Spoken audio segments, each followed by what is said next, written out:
Sir ஆக்சுவலா நான் 10 இயர்ஸா ரியல் எஸ்டேட் பிசினஸ்ல இருக்கேன். எஸ்எஸ் ரியல் எஸ்டேட்னா சவுத்துல ஆந்திரா, கேரளா, கர்நாடகா முழுக்க எல்லா இடத்துலயும் ஃபேமஸ். இது நம்ம விசிட்டிங் கார்டு.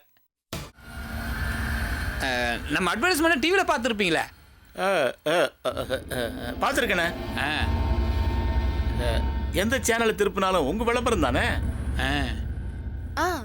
சார் இப்பதான் ஞாபகம் வருது. நேத்து மியூசிக் டைரக்டர் கேசவ் பேசினாரு. புது கான்செப்ட் சொல்லியிருந்தோம்ல, ஜிங்கிள் ரெடியா? அதெல்லாம் வேணாமா. இனிமே அங்கேருந்து ஃபோன் வந்து அட்டன் பண்ணாத. ஏன் சார்? அடுத்த விளம்பரத்துக்கு ஏ ரஹ்மானை புக் பண்ணிட்டேன். ஆல்ரெடி புக்குடுமா. சரி அதை விடுமா. இப்போ நம்ம வந்த வேலையை பார்ப்போம். சந்திர சார், உங்களை பற்றி மணி நிறைய சொன்னார். ரியல் எஸ்டேட் பிஸ்னஸில் நிறைய எக்ஸ்பீரியன்ஸ் இருக்காம. ஏதோ கொஞ்சம் கொஞ்சம். என்ன மணி சார் தயங்குறாரு? சாருக்கு தன்னடக்கம் ரொம்ப ஜாஸ்தி. எப்பவும் இப்படிதான் அடக்கி வாசிப்பாரு. இந்த ஏரியாவுல முக்காவாசி பில்டிங் ஒண்ணு சார் வாங்கி கொடுத்ததா இருக்கும், இல்லனா வித்து கொடுத்ததா இருக்கும். ப்ராப்பர்ட்டி விஷயத்துல சார் இல்லாம இங்க ஒரு செங்கலை கூட விலை பேச முடியாது.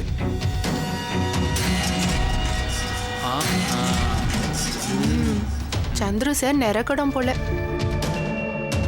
இத்தனை செல்வாக்க வச்சுக்கிட்டு தள்ளும்பாம இருக்காரு பாருங்க. You are really great sir. நம்மளுக்கு பணங்காசு முக்கியம் இல்லைங்க. நம்மளை தேடி வரவங்களுக்கு நம்மளால முடிஞ்ச நல்லதை பண்ணணும். போன வாரம் கூட பாருங்க, நயா பைசா கூட வாங்காம 4 கோடி ரூபாய் ப்ராப்பர்ட்டியை கைமாத்தி விட்டேன்.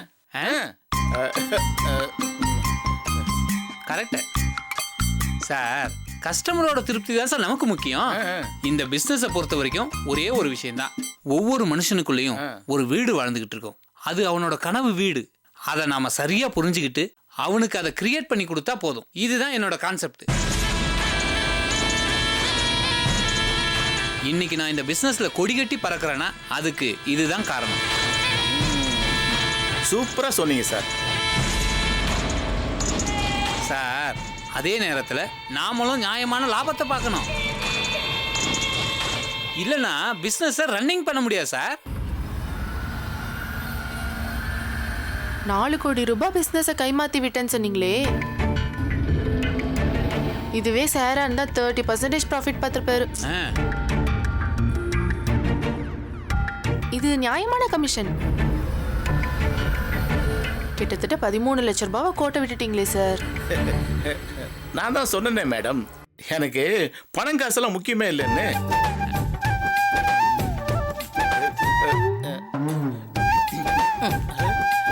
சாருக்கு நல்ல மனசு.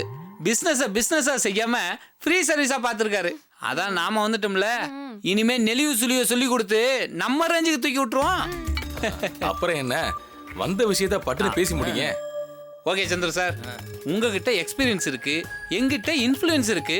நாம 2 பேரும் சேர்ந்து பிசினஸ்ல இறங்கினா பெரிய லெவல்ல அச்சீவ் பண்ணலாமே. என்ன சொல்றீங்க? பண்ணலாமே, தாராளமா பண்ணலாமே. நான் ரெடி சார். சார் முதல்ல நான் உங்களை ஒர்க்கிங் பார்ட்னரா சேர்த்துக்கலாம் தான் நினைச்சேன். ஆனா அதுல கொஞ்சம் ப்ராஃபிட் கம்மியா இருக்கும்.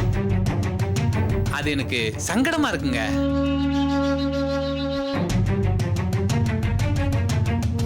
இப்போ நான் என்ன பண்ணணும்னு நினைக்கிறீங்க?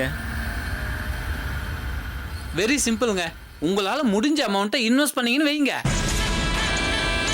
நல்ல ப்ராஃபிட்டுக்கு நான் கேரண்டி.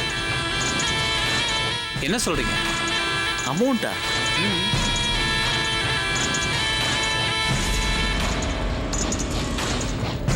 சார், பேங்க்ல போட்ட பணத்துக்கு கம்மி பர்சன்ட் தான் வட்டி.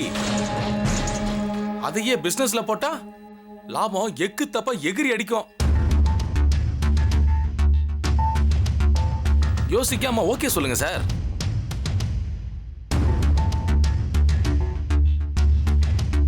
சந்திர சார், மண்ணில் போடுற காசு என்னைக்கும் வேஸ்ட் ஆகாது. நான் உங்களை கம்பல் பண்ணல, யோசிச்சு முடிவெடுங்க.